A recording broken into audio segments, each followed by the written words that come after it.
सुविधाएं मिल गई, आखिर क्या, आखिर ये सब कब तक। इसीलिए प्रार्थना से जो परम सत्य मिल सकता है तो हम क्षुद्र क्यों मांगे।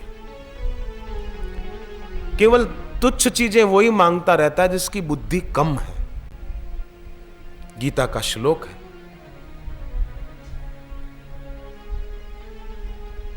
अंतवत्तु फलम तेषाम तद्भवत्यल्प मेधसाम। जिस चीज का अंत हो जाए ऐसी चीज वही मांगता है जिसकी बुद्धि अल्प है। तद्भवत्यल्प मेधसाम, अल्प बुद्धि तो है, कम।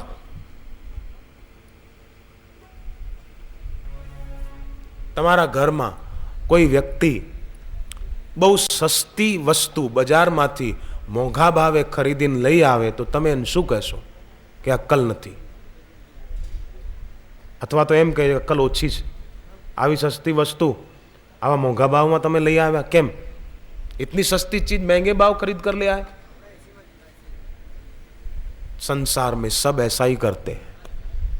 बहुत संसार के भोग तुच्छ हैं, तुच्छ क्षुद्र हैं, उनको मनुष्य जन्म दाव पे लगा के बस वही पाते रहते, कीमती सांसें दाव पे लगा के वही पाते रहते हैं। बस मजा आए, मजा आए, मजा आए, पिज्जा खाऊं मजा आए, बर्गर खाऊं मजा आए, बीड़ी पीऊं मजा आए, फिल्म देखूं मजा आए। बस इसके लिए जिंदगी पूरी पूरी जिंदगी दाव पे लगा देते। बहुत हल्की चीज ज्यादा दाम देकर खरीद लेते हैं, तो उसको क्या कहा जाए। सस्ती चीजें न लें ज्यादा दाम देकर, इनके प्रति हमारी महत्व बुद्धि न हो। हमारी महत्व बुद्धि असत के प्रति न हो भगवान, हमारी महत्व बुद्धि सत्य के प्रति हो, हमारी महत्व बुद्धि भगवान के प्रति हो। बस यह लोक सुखी परलोक सुखी जीवन में खास ध्यान में रखना है। भगवान को प्रार्थना करना है, परंतु मांग के पत्थर नहीं बांधना है। साधना के मार्ग में जो आगे बढ़ेगा तो कष्ट आएंगे, परंतु फिर भी डरे नहीं। साधना कोई विश्वविद्यालय की डिग्री या डिप्लोमा के समान नहीं है कि निर्धारित समय में अनुकूल परिणाम की अभिलाषा करें। नहीं, ये डिप्लोमा नहीं है, ये कॉलेज की डिग्री पाने के समान नहीं। ये तो भगवान कहते हैं प्रयत्नाद्यतमानस्तु योगी संशुद्ध किल्बिषा। प्रयत्न, प्रयास पूरा हो और प्यास पूरी हो और अभ्यास पूरा हो। अभ्यास, प्रयास और प्यास ये पूरे होंगे तो साधना इसी जन्म में पूरी होगी और साध्य की प्राप्ति होगी, भगवान की प्राप्ति होगी। इतने समर्थ गुरु मिले हैं तो हम भी नक्की कर लें, निश्चित कर लें कि अब हमारा और बापू जी का संबंध भी ऐसा होगा जैसा ब्रह्मज्ञानी यमराज और उनके शिष्य नचिकेता का संबंध था। यमराज नचिकेता को कहते हैं कठोपनिषद में, तुमको जो चाहिए मांग लो, राज, वैभव, संपत्ति, रिद्धि, सिद्धि, जो चाहो मैं दूंगा। नचिकेता कहते मुझे कुछ नहीं चाहिए, मुझे तो आत्मज्ञान का उपदेश दीजिए। शिष्य और गुरु का संबंध ऐसा हो, नचिकेता और यमराज की तरह। शिष्य और गुरु का संबंध ऐसा हो अर्जुन और श्री कृष्ण की तरह। श्री कृष्ण परम गुरु, वंदे कृष्णम जगत गुरुम, और अर्जुन कहता है शिष्यस्ते हम, मैं आपका शिष्य हूं।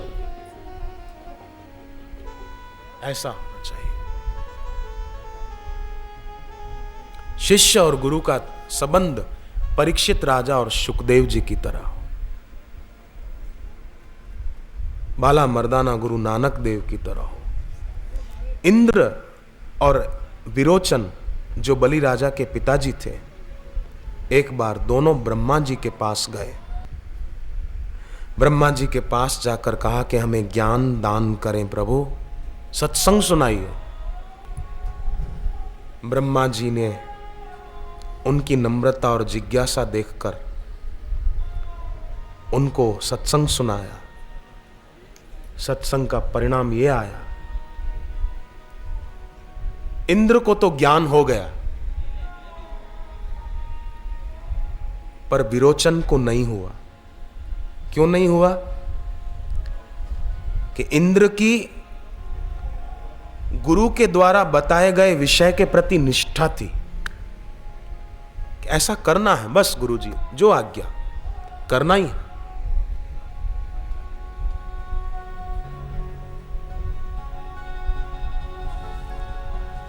परंतु विरोचन में निष्ठा नहीं थी, प्रेम नहीं था, बौद्धिक गर्व था और इंद्र में बौद्धिक नम्रता थी।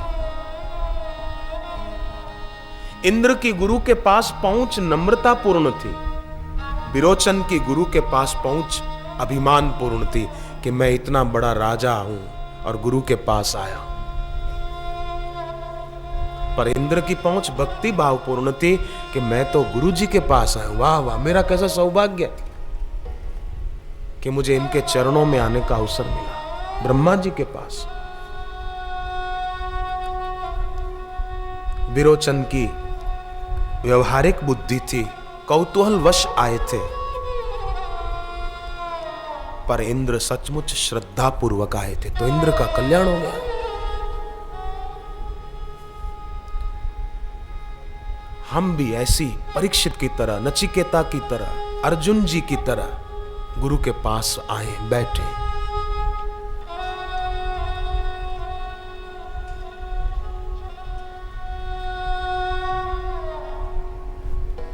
अपने जीवन में कोई सद्गुण होना बहुत अच्छी बात है।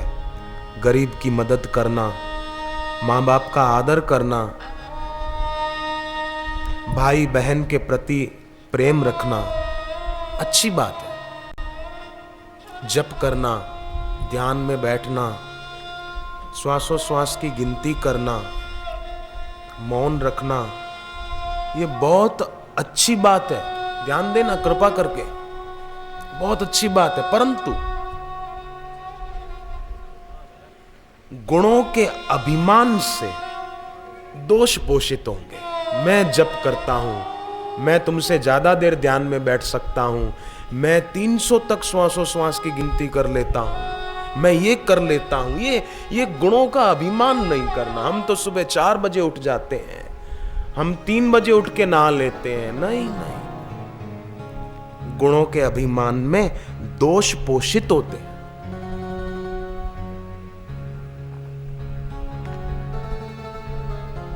इसलिए इस झंझट में न पड़ना।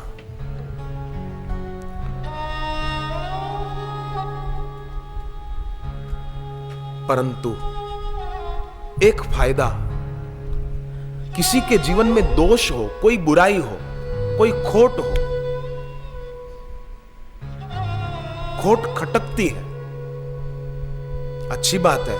अपने जीवन में जो बुराई है उसका दुख होना चाहिए कि ये बुराई है, परंतु बुराई को अपने में मत मानना, मेरे में है नहीं। ये जीवन में थोड़ी इंद्रियों में, मन में थोड़ा आकर्षण है। हे प्रभु, मुझे सद्बुद्धि दो, अपने चरणों की भक्ति दो, ताकि ये बुराई दूर हो जाए। दोष जनित वेदना गुणों के अभिमान को भस्मीभूत करके कल्याण कर देती है। बुराई की वेदना कि ये बुराई अभी तक मेरे मन में क्यों है, अभी तक किसी को देखकर आकर्षण क्यों होता है, हजी उदी मारा मन में भोगोनी इच्छा केम थया करे छे। ये दोष जनित वेदना बुराइयों को मार डालती। हे गुरुदेव, हजी उदी अमारू मन तमारा चरणों में केम नथी लागतुं। दोष जनित वेदना बुराइयों को मार डालेगी। और फिर सेवा में रुचि, सत्कर्म में रुचि, ध्यान में रुचि, तो प्रीति पोषित होगी, प्रीति परायण होते जाएंगे।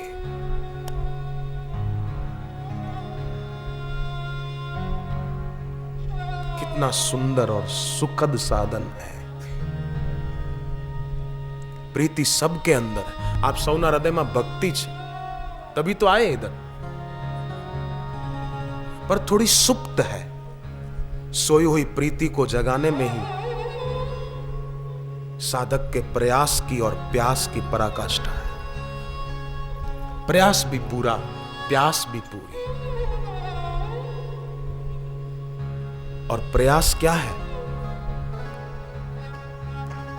माला लेकर घुमाते रहना ये प्रयास है? नियम की माला जरूर करो। प्रयास है ये कि आपके पास जो समय है वो अतीत को याद करने में व्यतीत मत करो।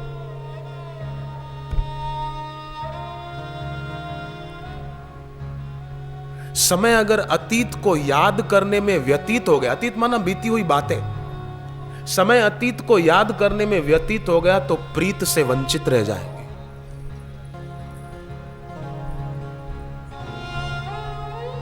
इसलिए समय सार्थक हो अपनी प्रीत बढ़ाने में, प्रार्थना में, अहोभाव में। साधक की उन्नति होगी। साधक एक बात और याद रखे, अविश्वास रहित श्रद्धा जब गुरु के प्रति होगी ना हम लोगों की, तो उस अविश्वास रहित की श्रद्धा से गुरु से आत्मीयता होगी। आत्मीयता, फिर वाह गुरु जो सिखों का है, वाहे गुरु माने वाह गुरु। कोई चाह नहीं है, चाह है तो आह है, चाह नहीं तो वाह वाह है। वाह गुरु, वाह गुरु।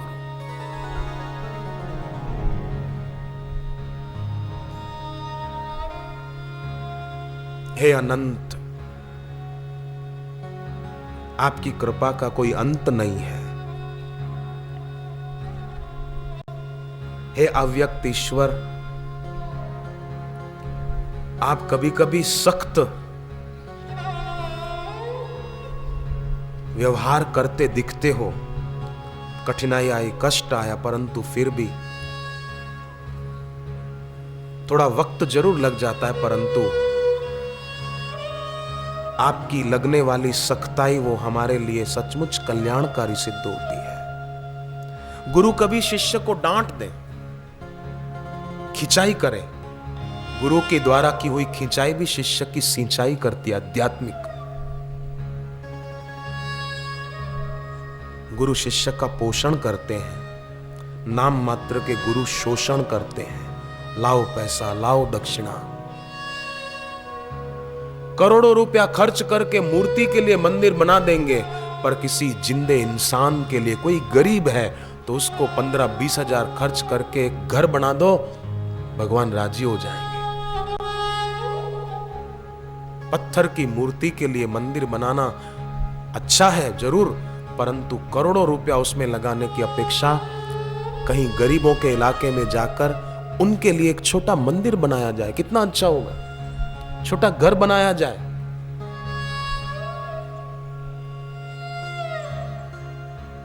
बहुत जरूरी है। जीवन में उदारता, जीवन में असंगता, जीवन में आत्मीयता, सबके मंगल की कामना और वैसा आचरण। परिवार में भी पति पत्नी, बेटा बेटी एक दूसरे का मंगल चाहें, एक दूसरे के हित के बारे में कुछ सोचें, फिर देखो क्या होता है। केवल मेरे मन की हो, मैं जैसा कहूं ऐसा सबको करना पड़ेगा, नहीं नहीं। सबके पास मन है, सबकी बात जान ले और न्याय युक्त बात है तो पूरी कर दे, घर में शांति बनाए रखे।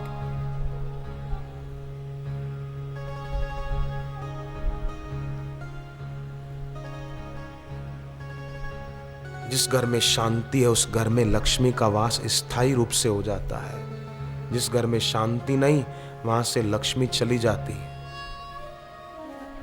इसलिए घर में खूब शांति का माहौल बने। जिनके घर में झगड़े बहुत होते हो वो लोग अपने घर में सुबह शाम जप जरूर करें। जप करते समय जल भर के रखे, वो जल पूरे घर में छांट दें, थोड़ा थोड़ा घर वालों को पिला दें, घर में शांति बढ़ेगी। बेटी बड़ी हो गई, उसकी शादी की चिंता है तो बेटी को सिखा दो, हर गुरुवार को केले के पेड़ के नीचे एक दिया जलाकर आ जाए और तिलक करे, मंत्र बोले ओम ह्रीम गौर्यै नमः। बेटी की शादी अच्छे घर में होगी। सुखी रहेगी। कितने सरल उपाय हैं। लोग बेकार में जन्म पत्री लेकर इधर से उधर घूमते रहते हैं बेचारे।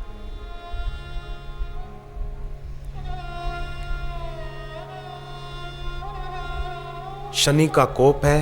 हर शनिवार को शरीर में तेल की मालिश करके फिर स्नान करो, शनि का कोप शांत हो जाता है। भविष्य पुराण में लिखा है। शनि की बाधा हो ना, तकलीफ हो शनि का कुछ, हर शनिवार को शरीर में मालिश करके तेल की फिर नहाओ।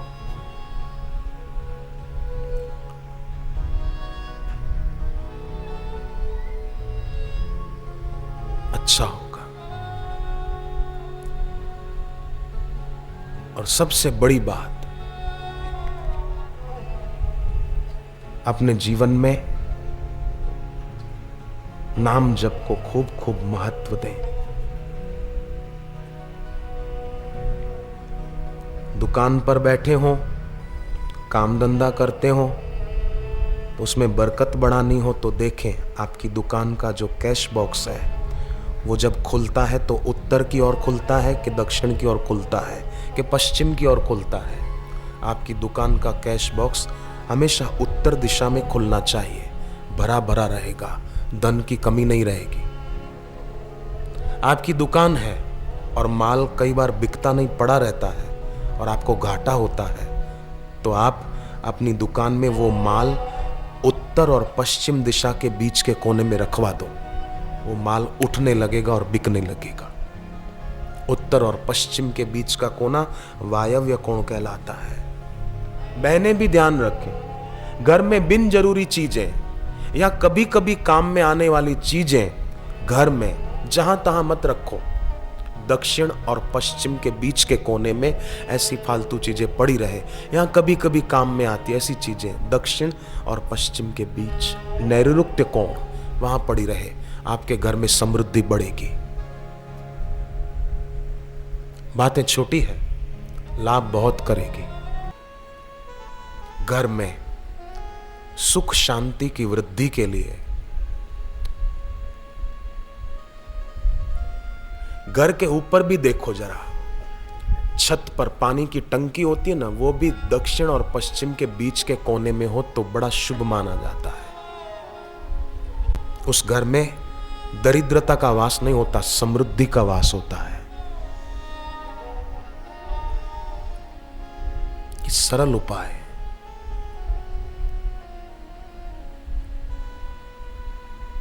सुबह उठे,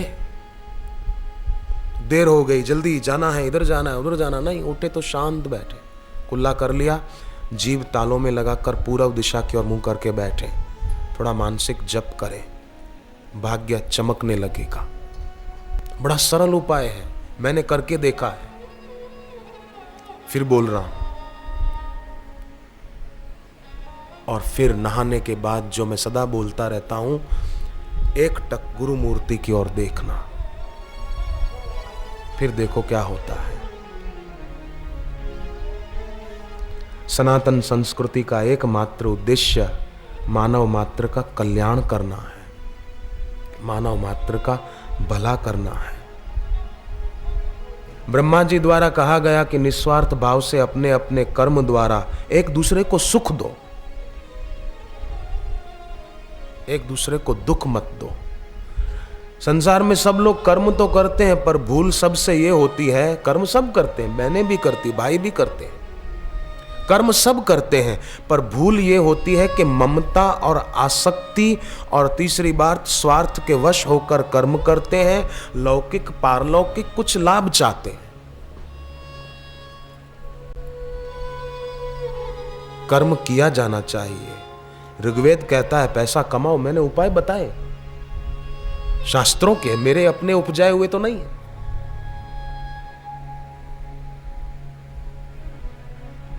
वेद कहता है धन कमाओ, परंतु किसी भी कर्म के साथ स्वार्थ का संबंध जोड़ देने से वो कर्म तुच्छ और बंधन कारक हो जाता है। देवता आदि अपने कर्तव्य का पालन करते हैं, पर मनुष्य अपने कर्तव्य का पालन नहीं करता इसीलिए अतिवृष्टि, अनावृष्टि, भूकंप, दुर्भिक्ष, प्राकृतिक प्रकोप होने लगते हैं।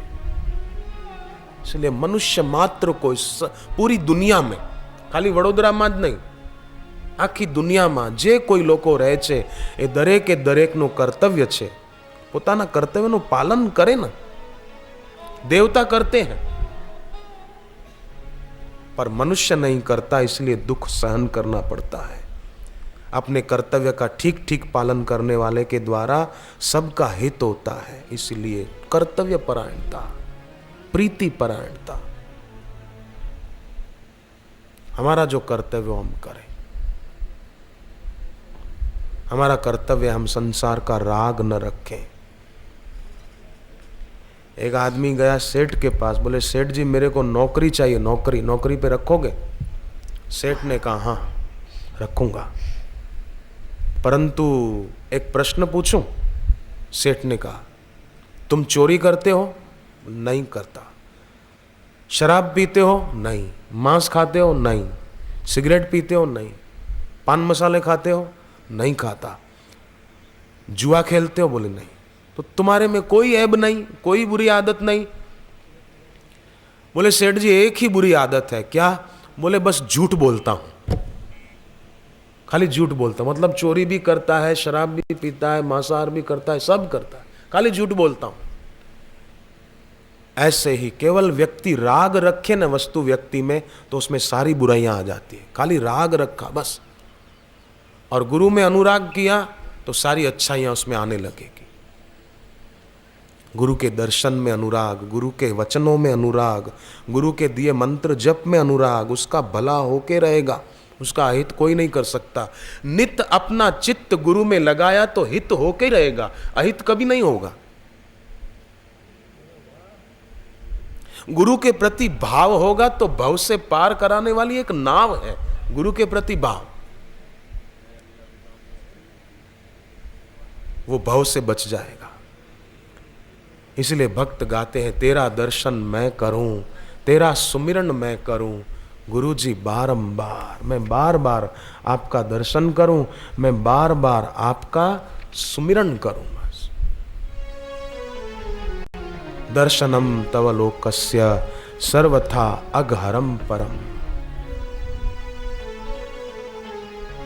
तेरा दर्शन मैं करूं गुरु जी बारंबार, तेरा दर्शन मैं करूं गुरु जी बारंबार, तेरा सुमिरन मैं करूं गुरु जी बारंबार,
धरती तुम ही गगन हो, तुम ही चांद सितारे हो, तुम ही धरती तुम ही गगन हो, तुम ही चांद सितारे हो, कण कण में प्रभु तुम ही बसे हो, केवल तुम ही हमारे हो,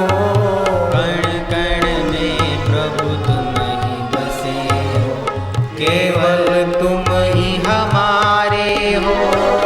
तुम न कभी भी रूठो हमसे, तुम न कभी भी रूठो हमसे, विनती है हर बार,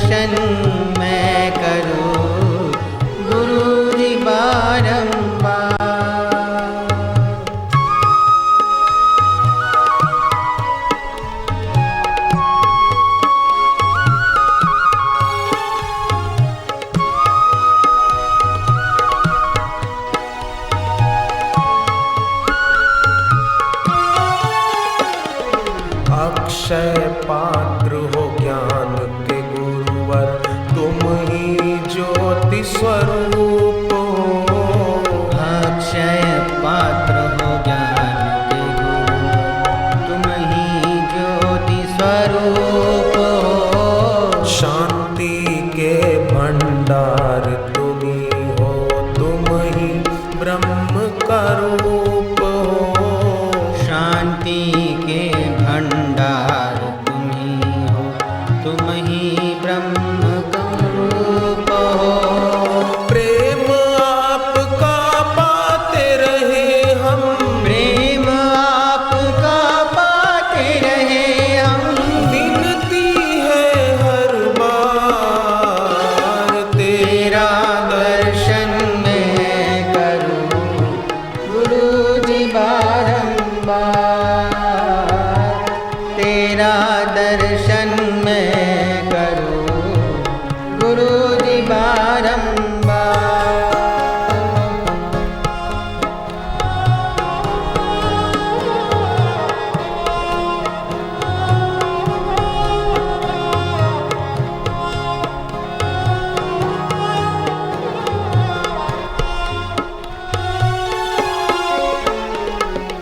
ज्ञान का अमृत तुम हो पिलाते, देते सुख अपार हो। ज्ञान का अमृत तुम हो पिलाते, देते सुख अपार हो। प्रीति भाव से जो भजता है, कर देते उद्धार हो। प्रीति भाव से जो भजता है, कर देते उद्धार हो। साथ तुम्हारा कभी न छूटे, साथ तुम्हारा कभी न छूटे। साथ आपका कभी न छूटे। साथ आपका कभी न छूटे। छूटे ना गुरुद्वार, तेरा दर्शन मैं करूं गुरु जी बारंबार। तेरा दर्शन मैं करूं गुरु जी बारंबार। अपने जीवन में सदैव सभी के चरणों में मेरी प्रार्थना है कि देने वाले ईश्वर को भूलकर मिली हुई वस्तुओं के पीछे चलेंगे तो सोचो जरा क्या होगा। अपने को ही बड़ा मान बैठेंगे तो जो सबसे बड़ा है उस पर नजर कैसे जाएगी। ये क्यों नहीं सोचते। अपने को विशिष्ट मानकर चले तो इष्ट का अनुग्रह कैसे मिलेगा। विशिष्ट नहीं बनना, शिष्ट बनना। अनिष्ट से बचेंगे, इष्ट मजबूत होगा। शास्त्र की गुरु की बताई राह पर चलना है, राहत मिलेगी। कृतज्ञ बनेंगे तो राहत मिलेगी, कृतघ्न बनेंगे तो राहत कैसे मिलेगी, अशांति मिलेगी। इसलिए पाना है सुख तो बीज दुख के न बोना। पानी है शांति तो जीवन में कभी भी, देखो भाई, बीज होता है ना, बीज जो अभी वृक्ष नहीं बना वो छांव नहीं दे सकता है, वो फल नहीं दे सकता है, फूल नहीं दे सकता है। कली जो अभी खिलकर फूल नहीं बनी वो सुगंध नहीं दे सकती है। उसी प्रकार जिसको परमात्मा का साक्षात्कार नहीं हुआ वो वास्तव में गुरु नहीं है। कई नासमझ उपदेशक उपदेश में बकवास करते हैं कि गुरु मंत्र नहीं देते हैं, गुरु तो नेत्र देते हैं। कैसी कोरी बकवास है। कई कथाकार उपदेशक बोलते हैं कि गुरु वो होता है जो नेत्र देता है, मंत्र दे वो गुरु नहीं होता। बकवास है। प्रासानुप्रास मिलाकर बोलना उससे कोई सत्य नहीं हो जाता। वो नेत्र मंत्र त्र मिल रहा है तो ये कोई सत्य नहीं हो गया। ये तो कई कवि लोग मिलाकर बोल देना, ये तो एक वक्तृत्व कुशलता है। ये कोई सत्य हो गया क्या। गुरु मंत्र नहीं देते, आचार्य मंत्र देते हैं, गुरु तो नेत्र देते। अरे गुरु ही मंत्र देते हैं। देवी भागवत पढ़ो, देवी भागवत में लिखा है मंत्र देने का अधिकार किसको है। ये देवी भागवत में लिखा है। अगर गुरु मंत्र नहीं देते हैं, गुरु खाली नेत्र देते हैं, तो भगवान राम ने अगस्त ऋषि को क्यों कहा था, अब सोई मंत्र देहु प्रभु मोहि, जही विधि मारो मुनि विद्रोही। ये राम जी के वचन है, अगस्त ऋषि को कहते हैं, अब आप मुझे वो मंत्र दीजिए जिससे मैं राक्षसों का विनाश करूं। तो हमारे जीवन में भी गुरु का मंत्र चाहिए, जिससे हमारे अंदर जो असुर है, काम विकार, क्रोध विकार, इनका विनाश हो जाए। तो गुरु के मंत्र बिना कैसे होगा? किसी को बोलना आ जाता है ना, बोलने की कुशलता आ जाती है, तो वो सोचता है कि बस मैं ही सर्वस्व हूं, मैं भी गुरु बन गया, बस मैं जो बोलता हूं वही सत्य। प्रासानुप्रास सत्य नहीं होता हुजूर।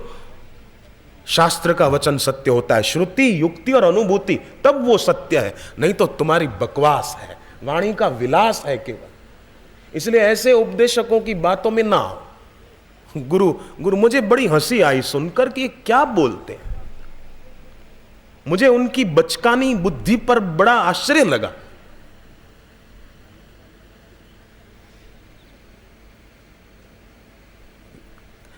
व्यास पीठ पर बैठकर वही बोलना चाहिए जो व्यास भगवान को मंजूर हो, जो व्यास जी को मंजूर नहीं वो नहीं बोलना चाहिए। देवी भागवत में व्यास भगवान का वचन है कि मंत्र देने का अधिकार किसको है, ये व्यास भगवान का वचन है। देवी भागवत के 4 स्कंद में लिखा है कि जिसके जीवन में धर्म के 4 चरण हैं वही गुरु है वास्तव में, बाकी कौन गुरु। तो खैर शिव जी ने भी कहा है सूचक गुरु, कारणाख्य गुरु होते हैं। इन सब की अपनी अपनी सोच होती है, अपनी अपनी गति होती है। जिसकी जहां तक गति है वो उतना ही बोल पाएगा, उतना ही समझा पाएगा। आगे की गति नहीं, यात्रा की नहीं तो आगे की बात बोलेगा कैसे। एक आदमी, जब शुरुआत में ट्रेनें शुरू हुई थी, रेलगाड़ियां शुरुआत थी बस, तो देहात में एक आदमी ने सबको बताया कि मैं ट्रेन में यात्रा करके आया हूँ, रेलगाड़ियाँ जो नई शुरुआत हुई है तो उसमें एक फर्स्ट क्लास कोच होता है, एक सेकंड क्लास होता है, एक थर्ड क्लास होता है, फर्स्ट क्लास का, ऐसा सबको बता रहा था। एक आदमी ने सुना तो उसने सोचा कि मैं भी लोगों को सुनाऊं कि मैं भी गाड़ी में घूम के आया हूँ।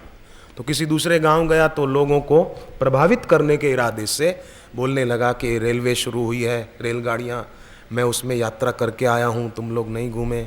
उसमें एक डब्बा फर्स्ट क्लास का होता है, सेकंड का होता है, थर्ड क्लास का होता है।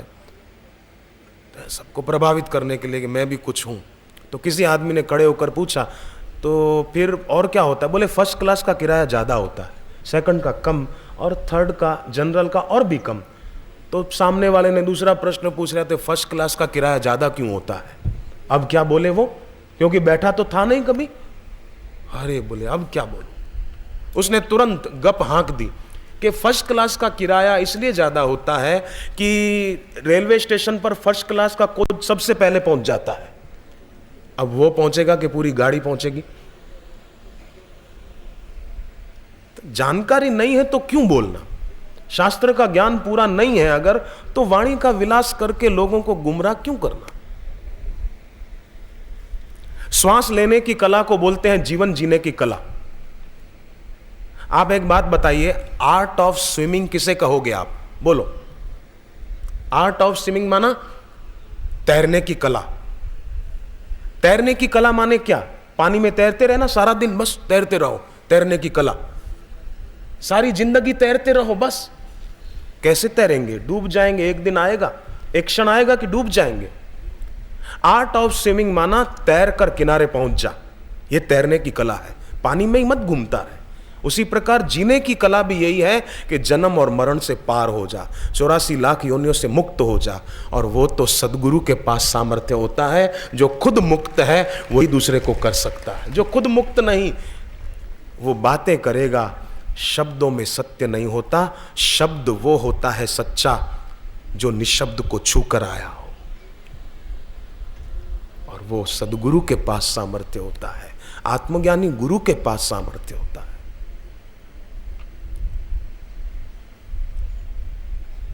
डाकू आकर लूट ले बंदूक दिखाकर तो इतना घाटा नहीं होता जितना घाटा अज्ञानी गुरु के द्वारा होता है। क्योंकि अज्ञानी गुरु अपने घेरे में, अपने वाड़े में बांधे रखेगा, और मनुष्य जन्म जो अवसर है मुक्त होने के लिए वो छीन लेगा आपका। लुटेरे इतना घाटा नहीं करते जितना अज्ञानी गुरु से हो सकता है। इसलिए देवी भागवत में कहा कि गुरु होने चाहिए वो जिनके जीवन में धर्म के 4 चरण हो, वो गुरु होने चाहिए। ऐसे गुरु जब मंत्र देते हैं, ऐसे गुरु जब सतुपदेश देते हैं, तो उनके सतुपदेश से भूल समझ में आ जाती है कि कहां भूल हो रही है। भटकान को समझ ले तो मंजिल तो आ ही जाती। भटकान को नहीं समझ पाया, गलत रास्ते पर जा रहा है, यही समझ नहीं पाया, तो मंजिल क्या आएगी।